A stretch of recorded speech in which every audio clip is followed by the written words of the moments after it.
বৃষ্টি বৃষ্টি বৃষ্টি, সকাল থেকে দেখছি বৃষ্টি বাড়ছে কমছে, বৃষ্টি হয়েই যাচ্ছে। আর ইউকেতে এই বৃষ্টি হওয়াটা খুব স্বাভাবিক। আর এই সমস্ত জমকালো বৃষ্টির দিনগুলোতে চা বা কফি ছাড়া ঠিক দিনটা শুরু হয় না। তাই আমি চাফিটা বানিয়ে ফেললাম। একদিকে চাফি বানাচ্ছিলাম, আরেকদিকে ব্রেকফাস্ট রেডি করছিলাম। তোজো আর সৌভিকও উঠে ফেলেছে, ওরা ব্রেকফাস্টটা সেরে অফিসে বেরোবে, স্কুলে বেরোবে।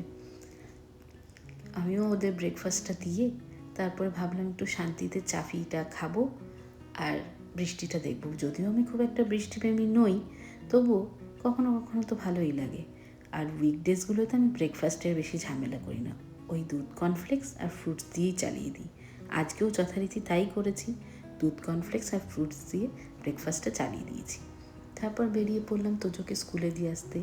রোজ অফিসের চাপে সৌভিক দিয়ে আসতে পারে না, কিন্তু আজকে একটু ফ্রি ছিল, সময় ছিল বলে তোর সৌভিকও গেছিল। আর বাবা যাচ্ছে দেখে তোজো ভীষণ খুশি। ফেরার সময় আমিও সুযোগের সদ্ব্যবহার করে নিলাম, বললাম একটা ভিডিও করে দেবে, দেখি আপত্তি ছাড়াই করে দিল। যাকগে, বাড়ি ফিরে এলাম। আসার পরে আবার যথারীতি মুষলধারে বৃষ্টি।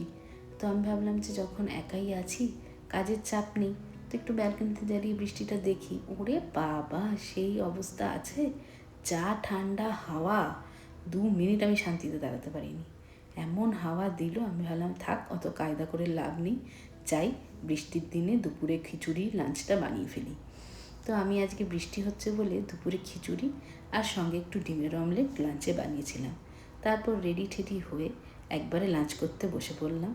লাঞ্চ সেরে একটু ফল খেয়ে তারপর তোজোকে স্কুল থেকে আনার জন্য বেরিয়ে পড়লাম। তোজোর ছুটির সময়ও হয়ে এসছে। বেরিয়ে পড়লাম, আর এই রাস্তাটা তো চেনে নি, কিন্তু এই ডাক দুটো দুদিকে তাকিয়ে রয়েছে কেন? এরা কি কাছাকাছি থাকতে পারে না? ও মাই, কি ঝগড়া হয়েছে? যাকে যা হয়েছে হয়েছে, যাই তোজোকে নিয়ে নিই। আজ এই পর্যন্তই, টাটা।